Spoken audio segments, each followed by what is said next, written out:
The Atlanta Braves offense is making things fun again with a big weekend against the Miami Marlins. Are we finally seeing the Tim Hires effect, or is this just a flash in the pan for this offense? We'll talk about it on today's episode of Locked On Braves, so let's get into it.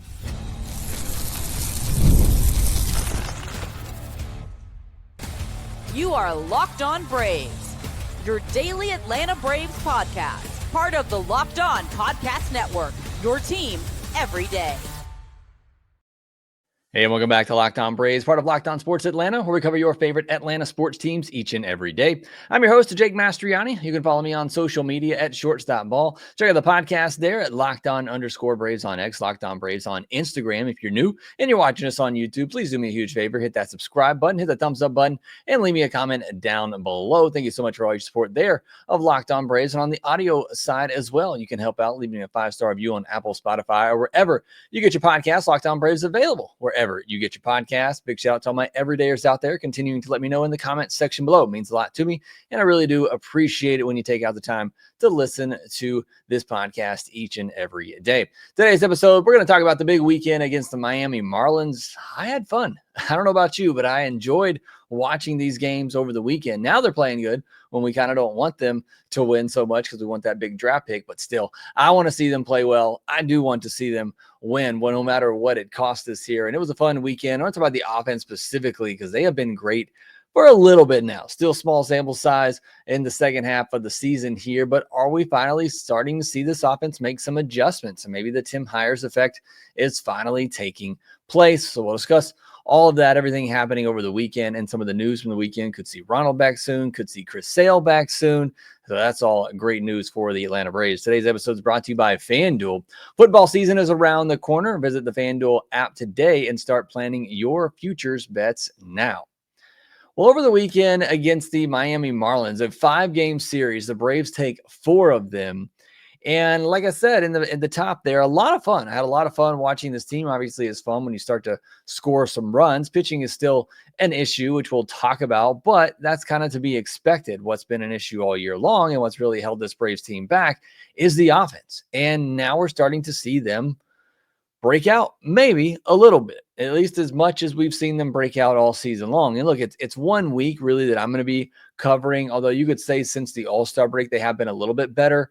But what I really noticed, and I've talked about this here on the postcast and on this podcast, really going back to last Wednesday's game, is where I started to see a change up and down the lineup, consistently up and down the lineup of some good at-bats.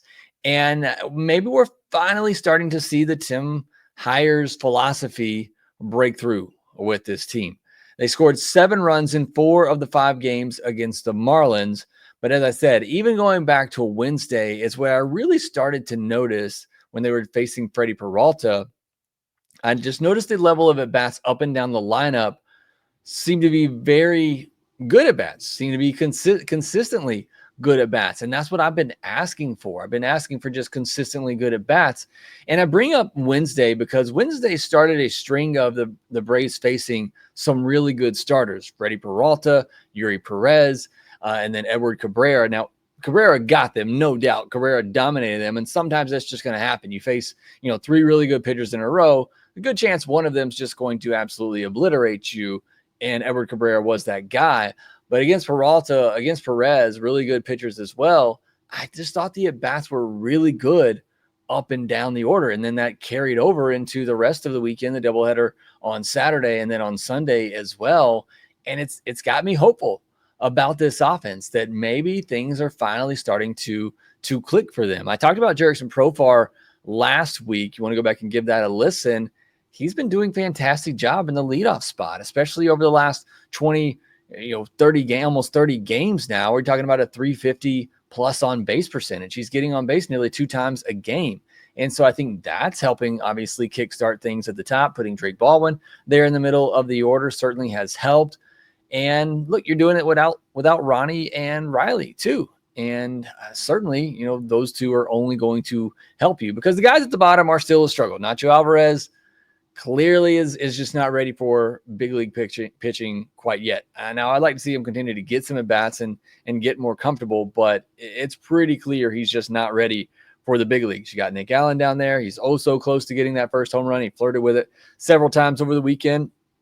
but you're talking about a 500, 600 OPS type of guy. Ozzy, he's done better, but still not quite where we're used to seeing him. So the bottom of the order is still a struggle, and you get Riley and you get Acuña back, and certainly things, could look a lot better if the rest of the lineup produces like, Baldwin's been doing, Ozuna certainly has been doing, Profar at the top of the order.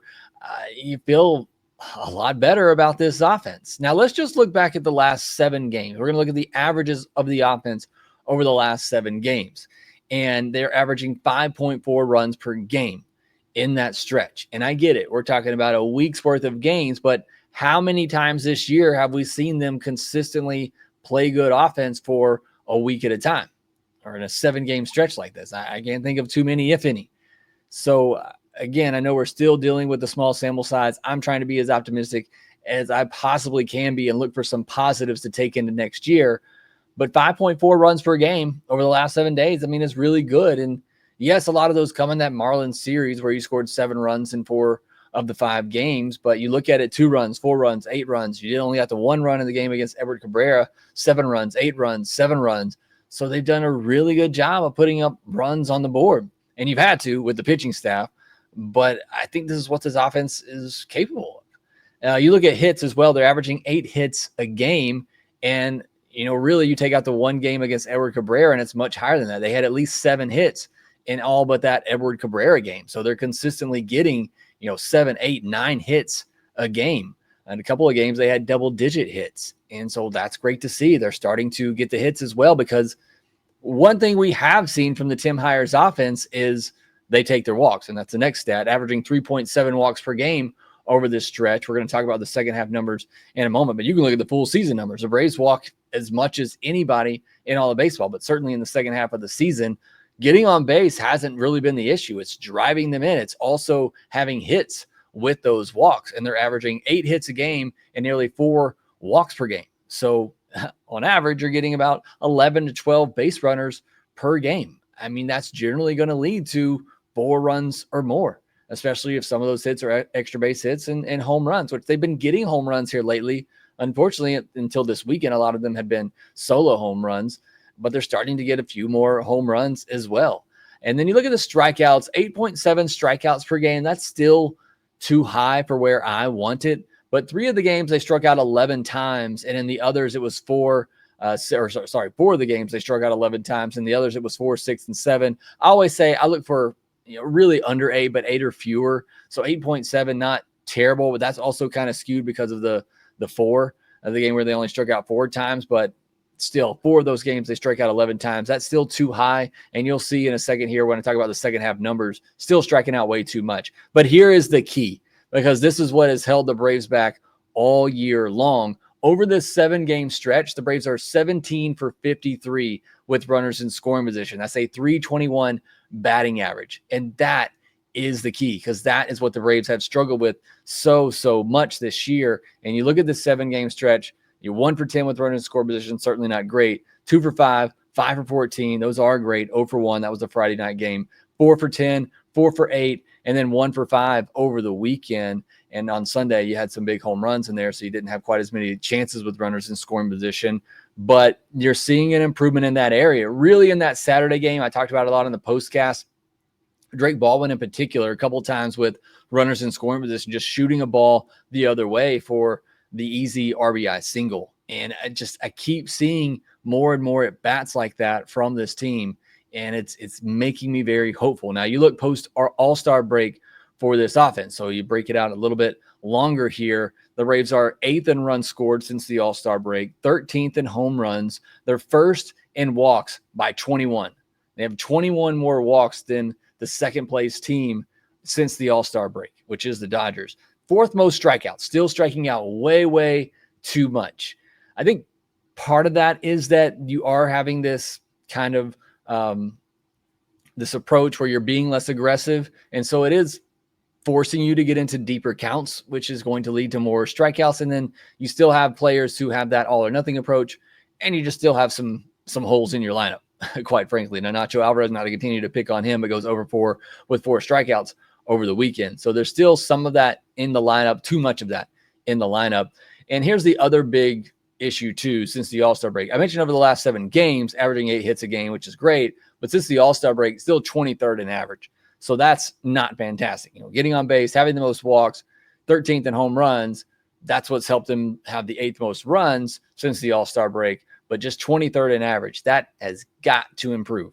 7th in on-base percentage because of all the walks. 14th in slugging percentage. 16th in stolen base. You saw that over the weekend. We'll talk about it here more in a second. But starting to run a little bit more as well. They're 26th on the season in stolen bases, but 16th since the All-Star break. So trending in the right direction is this Braves offense. And hopefully, at the very least, it gives you some good vibes going into the offseason. We still got 7 weeks left to go in this one, but perhaps seeing what this offense can do.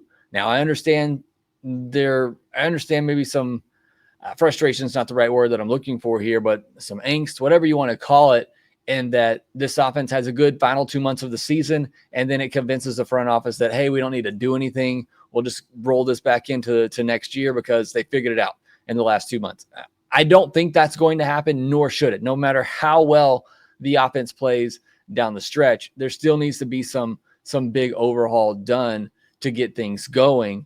But for guys like, Michael Harris, like Profar, hopefully Ozzy, who I don't think clearly has not had the second half that Michael Harris has, but has been better at times, guys that could be part of this team going forward, I want to see what they can do, what they can contribute. So I want to see positives like that. Drake Baldwin, Sean Murphy, guys like that. I want to see what they can do and if they should be part of this team going forward. So it was a great weekend. It was a fun weekend. I enjoyed watching these games. I want to talk more about these games next. We'll dive into Ozuna, whose hot streak is awesome and fun to watch, but could bring up some really uncomfortable and awkward situations in the offseason for the Atlanta Braves. We'll talk about that here next. Today's episode is brought to you by Game Day U. That's why I got the hat on for Locked On Braves fans like me. This is the one that absolutely hits it out of the park. Game Day U makes clean, no logo gear with team-inspired colorways for every pro and college fan base. It's all about letting your colors speak for you. No giant logos, just smart, versatile style that works on game day, on the course, or anywhere in between. The hat pairs perfectly with my usual gear. It doesn't replace my team's logo stuff. It just adds to the lineup. It's the kind of hat that reps your team without screaming it. It's subtle, but still says everything. Maybe you don't want everybody to know you're a Braves fan right now. You don't want the awkward questions of what is wrong with this team, what has happened, that I get all the time. You can wear this hat and you can still represent your team's colors and represent the Atlanta Braves. And it's not just hats either at Game Day Hue. You can check out their split shade gloves made for the golf course, or the perfect gift for the fan who has everything. And right now you can get 15% off with code MLB15 at GameDayHue.com. That's GameDayHue.com. The code even stacks on bundle deals. So now's the time to load up. Let your colors talk, because colors speak louder than words. That's GameDayHue.com. Code MLB15. Thank you, as always, making Locked On Braves your very first listen of each and every day. Go check out Locked On MLB for your second listen of the day, solely getting caught up on all the action happening around Major League Baseball, the biggest stories. Talking about Jen Powell, who made the debut for the first female umpire over the weekend. And I said this on the postcast, Braves haven't lost a game with a female umpire. So hopefully she'll be back soon umpiring some Braves games, but solely be covering that, as well as the guys over at MLB Game Night, getting caught up on the biggest highlights from each and every night. A lot of great series over the weekend, a lot of good baseball games being played, and the guys at MLB Game Night will break all that down for you. We'll have obviously a full schedule of podcasts here for Locked On Braves this week. We'll have our Minors Spotlights episode coming out on Monday night with the Braves off day. We'll do a live episode Monday night. Then we'll have 2 more episodes during the week looking at some of these standouts. Then we'll have our mailbag episode on Friday. So make sure you subscribe here to Locked On Braves. Well, as I mentioned, the Braves win 4 out of 5 over the weekend, starting last Thursday. Thursdays of the weekend. That's what I count the weekend. 4 or 5 over the Miami Marlins with the doubleheader sweep on Saturday, and then finishing it off on Sunday. First 3-game win streak for the Atlanta Braves since early June, and the first true Sunday win since May 18th. Technically, it was not a Sunday game last week, as that game started on Saturday, but you could look at it as the Braves have won 2 Sunday games in a row, and maybe they figured it out. Maybe somebody confessed and the Lord is back on our side. I don't know, whatever it is, but it's nice to finally win one of these games and have that good Sunday feeling. But great. I mean, just good overall. Like I said in the first segment, I know with where the Braves are, maybe you want them to lose some games to try to increase their chances of getting a top draft pick. Here's the thing, too. A lot of the other bad teams can't get a top 10 pick this year. So it's already going to help the Braves' chances of being at least inside, the top 10, if not the top 5. So it does help, obviously, your chances of getting the top pick. For me, I think if they're in the top 5, I'll be happy. But I get it. It's hard. It's hard for me to sit here and watch all these games. One, because of my team and I want to, but also because it just is part of my job. But it is so much more fun when you have weekends like you had where you play well and you win games. It just still feels really, really good. And the Braves did that against the Marlins. And it was nice to see a team that they've owned for over a decade now. We'll start with the offensive side of things on Thursday. 8 runs on 12 hits, 4 walks, 4 strikeouts. I mean, that is just a beautiful, beautiful line there. 8 runs, you get double-digit hits, you get 4 walks, and you only strike out 4 times. Only 4 extra base hits, which, is about what you want on average, 3 to 4 extra base hits a game. 1 double by Olson, 3 home runs, though, 2 by Drake Baldwin, and 1 by Ozuna, which kicked off a fantastic weekend for him. Braves go 5 for 14 with runners in scoring position. Again, a great number there. And 2 stolen bases. I mean, that is the offensive output that you were looking for right there. If I could take a snapshot of what I wish this box line looked like every night, that would be it. 8 runs, 12 hits, 4 walks, only 4 strikeouts, 2 or 3 home runs, a couple of stolen bases, and 4 or 5 hits with runners in scoring position. That's it. That's the one.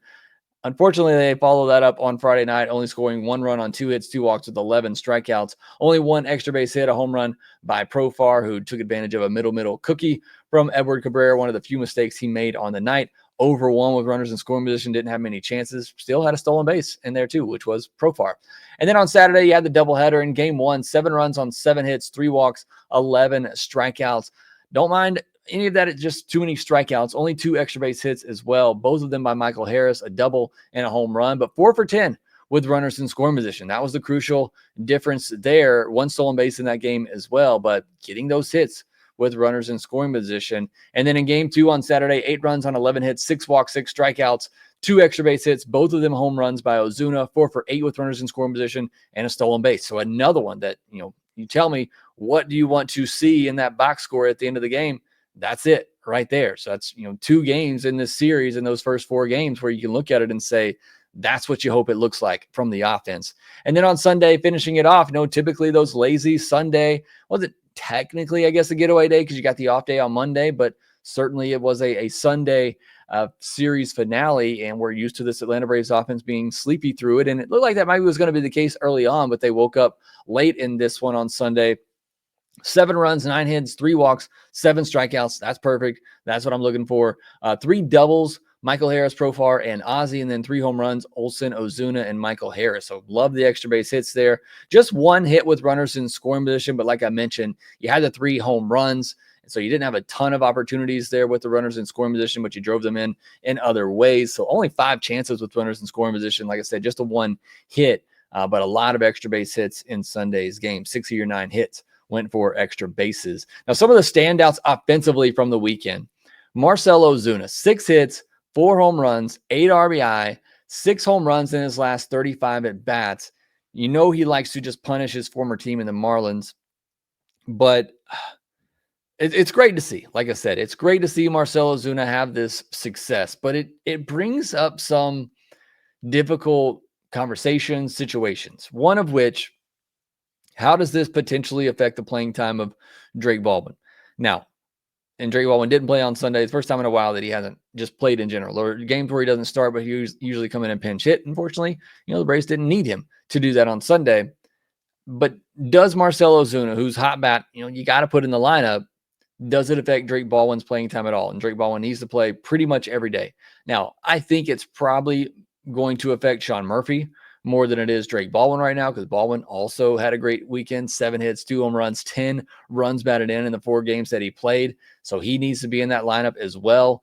But I want to see the pairing of Drake Baldwin and Sean Murphy more. Ozuna, maybe not part of the future. And that's the other awkward part of this. If he has this great second half, if he looks more like the Ozuna we saw the past 2 years, do the Braves consider bringing him back?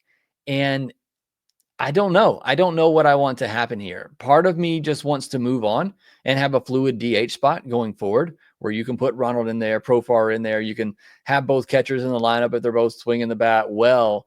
I just like the flexibility in having that DH spot open. But it's hard to argue, if he's not getting many offers and you can get Ozuna back on a 1-year, $10 million deal, something like that, be hard not to take that if you feel like he's going to be more of the bat that we've seen the past 2 years, which is one of the best hitters in baseball. So it'll be interesting to see how things end up for Ozuna. If this hot streak continues, he starts to get more and more playing time, and we see the power come back. Getting on base hasn't been an issue, but now we're seeing the power come back, like I mentioned, with 6 home runs in his last 35 at bats. So that'll be something to monitor the rest of the way. I also mentioned this on the postcast, but I'll mention it here too. I find it a bit interesting that Ozuna finally gets some time off and we see him go off like this. And what if you had set him down immediately when he started having the hip issue and just give him some time off, just a couple of weeks to maybe rest that up? Would have made a difference. Maybe not, but it's just curious to me that he's been getting all this time off. He's hasn't been playing as much, and now we see him kind of fresh, energized, more like the guy that he was before. But he wasn't the only player with a good weekend. I mentioned Profar already. 7 walks in this series, and he reached base at least twice in every game. So he's done a fantastic job at the top of the order, getting on base, setting the tone. Michael Harris went over 4 in the first game of the series, but then 7 hits in the final 4, including 2 in each of the last 3 and 2 home runs. So he just continues to be a red hot. They mentioned it several times in the broadcast, leading all of baseball in batting average since the All-Star break. He has been really good over the last month. But I'll mention this too, and I've seen others say it as well. Hitting in the second half hasn't been the problem for Michael Harris. It's that first half that's been a big issue for him. So even if he does have a great final 2 months of the season, there's still going to be several people, including myself, wondering, okay, how does he start 2026? Can he do it from beginning to end? The only thing that has me more hopeful that he can is that these changes, these results rather, have come from some mechanical changes. And so that is something tangible that you can look to as to why he's hitting now. And you heard CJ talk about on the broadcast as well, and the fact that it's a guy that hasn't really struggled that much. I mean, the struggles that he's had early in the seasons have been, you could blame it on injuries. And some of the struggles even he had in 2024, you could blame it on injuries. And so it's a guy who was trying, the way CJ put it, is it something mechanical or am I just going through a funk right now?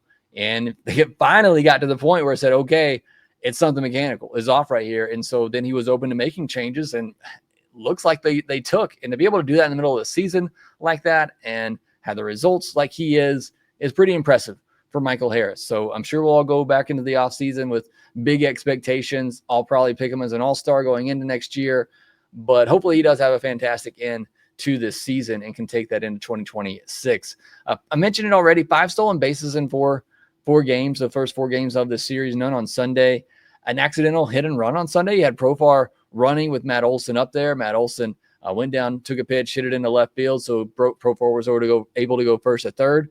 Just saw some little things, again, in this offense that just really have me excited. On the pitching side, Carlos Carrasco, 5 2/3, 9 hits, 6 earned runs. Bryce Elder, 6 innings, 7 hits, 5 earned runs. Eric Fetty, 5 innings, 5 hits, 4 walks, 4 earned runs. I mean, that's honestly just about what you expect from those 3 right now. You're hoping they can give you 5, 6 innings, and they're probably going to give up 3, 4. You hope no more than that. But that's just kind of what those guys are and what you should probably expect whenever they go out there. Now, the good news from the weekend, Hurston Waldrep was fantastic once again. 6 innings, 4 hits, 1 walk, 1 earned, 6 strikeouts on 89 pitches in the first game on Saturday. Did go back out for the 7th, but gave up a hit and was lifted. Throwing the 2-seamer cutter along with the 4-seam, curve, slider, and split. But more importantly, he's able to control those pitches. A 37% CSW, that's called strike, plus whiff percentage, which tells you he's throwing a lot of strikes. Whether it's swing and miss or just being able to locate his stuff in the zone, he is able to throw strikes, and that is huge for Hurston Waldrep. So that's very impressive and very encouraging. And then Joey Wentz on Sunday, 5 1/3 innings, 4 hits, 3 walks, just 1 earned run, only 2 strikeouts, 88 pitches, only 5 whiffs. But the Marlins were very aggressive against him. Just a 23% CSW percentage. And in case you don't know, 30 is usually a good CSW percentage. Anything over that is fantastic. That's why, Hurston Waldrep at 37, that's fantastic. Joey Wentz at 23, not all that great. And a 94.6 average mile per hour. Average exit velo against is not good either. 11 hard hit balls, 7 of them with ideal launch angles between 5 and 32 degrees, but only 2 of them went for hits. So he was a bit lucky in the game on Sunday. Marlins were also just being super aggressive against him. As far as the bullpen, Lee and Iglesias looked as dominant as they've looked all year in the win on Thursday. Dodd saved the bullpen, throwing 3 innings on Friday in relief of Bryce Selder in that loss, and then got optioned for it. But hopefully he'll be back as soon as possible, because I want to see more of Dylan Dodd. I want to see him against some tough lefties. Johnson, Lee, and Kinley finished off the game on game 1 on Saturday and the game on Sunday. Kinley's been a bit impressive in his role so far since coming over.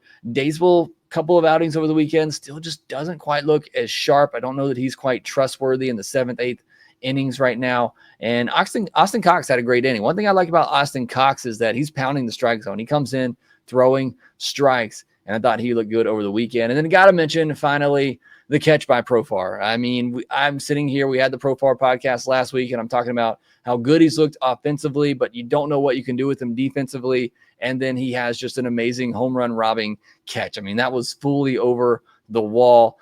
Great catch by him. And I still think he's going to have his defensive issues, but that is one for the highlight reel right there. So got to make sure that we point it out. All right, there was some news over the weekend. Braves acquired a couple of players and got some good news on Ronald and Chris Sale. We'll get into that here next.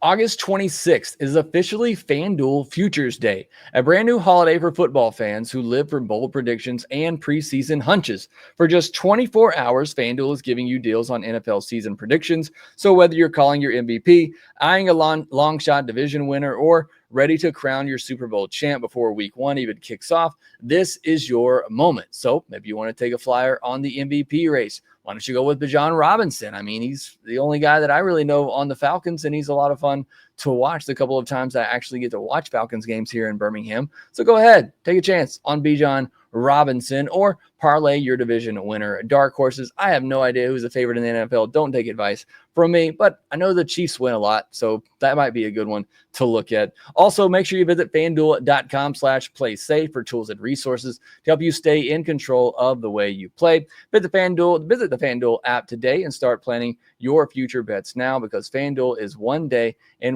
Futures Day is one day and one day only. FanDuel is not. They are continuous. But Futures Day is one day and one day only. FanDuel, play your game. Well, a good bit of news over the weekend. Some of it we missed on Friday's episode. The Braves acquired Vidal Brujan from the Orioles off waivers. You saw him over the weekend, just some backup middle infield depth, can play all over. Braves claimed Connor Seabold off waivers from the Tampa Bay Rays and optioned him to AAA, so some more pitching depth there. They DFA'd Domingo Gonzalez to make room for Seabold on the 40-man. I thought Domingo had a shot. Not right now. I mean, he hasn't had the best year, but certainly was some good reliever depth. We'll see what happens with him if they're able to keep him around. But Connor Seabold, 29-year-old righty with a 6.49 ERA, 1.48 whip, and 61 innings at AAA this year with 57 strikeouts. Throws a four-seam slider, change, sweeper, and curve. Maybe they have him throw a cutter. Lindsay, if you're listening, there you go. That was for you. 33% chase rate in the minors, so that's not too bad. We'll see. We might not ever see. So maybe we won't see. We might not ever see Connor Seabold, but maybe just trying to upgrade the depth of the pitching staff, somebody that they could have some control over. Ronald did some start-stop drills over the weekend. Sounds like he could come back anytime this week, whenever they want him to. Sounds like he is, back perfectly fine. So that's great news. And now it's just a matter of, Braves certainly don't have to push him, but it sounds like we could see him back sooner than later. He's eligible to come back. So now it's just a matter of whenever he and the Braves feel ready. On Saturday, they recalled Waldrep and added Brujan to the roster. They optioned Jonathan Orneas and Dylan Dodd. Hunter Stratton was the extra player on Saturday. We thought it would be Hurston Waldrep, that they would make him the extra player. That way they could send him down after the game and then just call him up whenever they're ready for the next start. But Waldrop's on the roster now. So Waldrep is in the rotation. And that's going to be fun to see the rest of the way. And then Chris Sale going to make a rehab start on Tuesday at Gwinnett. Not sure. We'll have to see how many pitches he throws in that one. He might need a couple of rehab starts as he's been out for a little bit, but we could see both Chris Sale and Ronald Acuña Jr. back within the next week or two. So that'll be really exciting for Braves fans. This offense continues to hit like that. You get a Chris Sale back. I mean, could be a fun end of the season. Could wreck some other teams here the rest of the way, including the New York Mets, which is where the Braves go next. They're going to be facing those New York Mets, who are 1-9 in their last 10 games. It's been a bit of a struggle here for the New York Mets lately. The Braves hoping to take advantage of that and pound on their rivals in what is a lost season for the Braves. They're going to try to make it a bad season for the Mets too, and hopefully push them further on down the standings. Philly's kind of pulling away from them a little bit in the NL East. So that's what's coming up this week. We'll talk more about that on tomorrow's podcast when we'll be doing our minor spotlight as well. Some good stuff at the minor league level. Young Carlos Lara, Owen Murphy. So a lot of great stuff to talk about on our weekly minor league spotlight segment. So make sure that you subscribe to Locked On Braves so you get notified whenever I go live for that episode on Monday night. Make sure that you rate, review, and subscribe to the Locked On Braves podcast wherever you get your podcast, and we will talk to you next time.